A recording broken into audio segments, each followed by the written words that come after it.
விவசாயி, mechanic, engineer, இப்படி அப்பாக்கள் யாரா இருந்தாலும் அவங்க கனவெல்லாம் அவங்க பசங்களுக்கு ஒரு best college. AAA college of engineering and technology, Sivakasi. Counselling code 4680.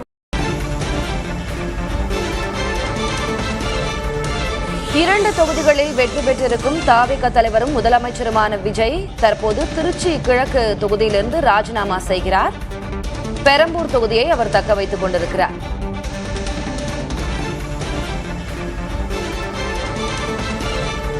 சட்டமன்ற தேர்தலில் திருச்சி கிழக்கு தொகுதியில் போட்டியிட்டு வெற்றி பெற்றிருந்த நிலையில் அத்தொகுதியிலிருந்து ராஜினாமா செய்திருக்கிறார் முதலமைச்சரும் தாவேகா தலைவருமான விஜய். திருச்சி கிழக்கு தொகுதி எம்எல்ஏ பதவியை ராஜினாமா செய்தார் விஜய் என்பது அண்மை செய்தி. இரண்டு தொகுதிகள் திருச்சி கிழக்கு மற்றும் பெரம்பூர் ஆகிய இரண்டு சட்டமன்ற தொகுதிகளில் விஜய் வெற்றி பெற்றிருந்த நிலையில் தற்போது அவர் முதலமைச்சராக பதவியேற்றுக் கொண்ட பிறகு திருச்சி கிழக்கு தொகுதி எம்எல்ஏ பதவியை அவர் ராஜினாமா செய்திருக்கிறார். பெரம்பூர் தொகுதியின் எம்எல்ஏவாக அவர் செயல்படுவார்.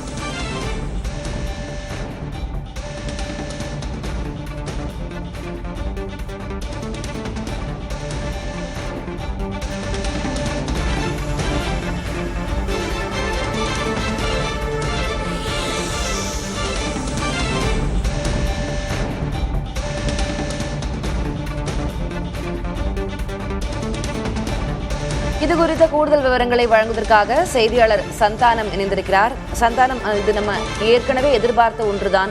அவர் பெரம்பூர் தொகுதியை தக்க வைத்துக் கொள்வார், திருச்சி கிழக்கு தொகுதியிலிருந்து ராஜினாமா செய்வார் அப்படின்னு முன்பாகவே சொல்லப்பட்டது. இப்போ திருச்சி கிழக்கு தொகுதியை பொறுத்த வரைக்கும் அடுத்து அதன் சட்டமன்ற உறுப்பினர் எப்படி தேர்வு செய்யப்படுவார்? திலகவதி, தமிழக கழகத்தினுடைய தலைவரும் தமிழ்நாட்டினுடைய முதலமைச்சராக இருக்கக்கூடிய ஜோசப் விஜய் தற்போது திருச்சி கிழக்கு தொகுதியிலிருந்து ராஜினாமா செய்திருக்கிறார்.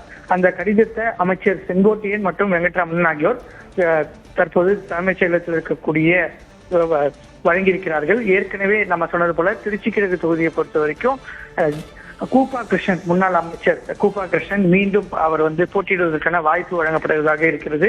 இது தொடர்பாக அவர் ஏற்கனவே விஜயை சந்தித்து பேசியிருக்கிறார். இந்த சட்டமன்ற தேர்தலில் தாவேகா சார்பாக போட்டியிட்டு தோல்வி அடைந்தாலும் கூட முன்னாள் அமைச்சர் என்பது அடிப்படையில அதே போன்று அவருடைய தொகுதியிலிருந்து வேறு ஒரு தொகுதியில அவர் மாறி இந்த தேர்தலை சந்தித்திருந்தார்.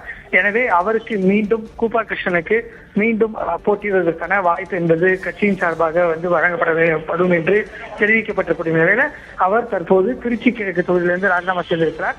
இரண்டு தொகுதிகளில் வெற்றி பெற்றிருந்தாலும் கூட பெரம்பூர் தொகுதியில வடசென்னை தொகுதியினுடைய வடசென்னையினுடைய பிரதிநிதியாக தான் இருக்க வேண்டும் என்பதை விஜய் முதலிலிருந்தே தெரிவித்திருந்தார். பெரம்பூருக்கு அவர் செல்லும் போது அங்க இருக்கக்கூடிய மக்களிடமே அவர் இது குறித்து தெரிவித்திருந்தார்.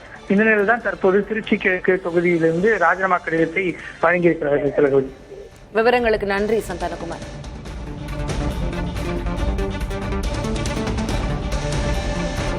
இந்த சட்டமன்ற தேர்தலில் இரண்டு தொகுதிகளில், அதாவது பெரம்பூர் மற்றும் திருச்சி கிழக்கு ஆகிய இரண்டு சட்டமன்ற தொகுதிகளில் இருந்து களம் கண்டார் தாவேகா தலைவரும் தற்போது முதலமைச்சருமான விஜய். இந்நிலையில் அவர் இரண்டு தொகுதிகளிலுமே வெற்றி பெற்றிருக்கிறார். பெரம்பூர் தொகுதியை தக்க வைத்துக் கொண்டு அவர் தற்போது திருச்சி கிழக்கு தொகுதியில் சட்டமன்ற உறுப்பினர் பதவியிலிருந்து ராஜினாமா செய்திருக்கிறார்.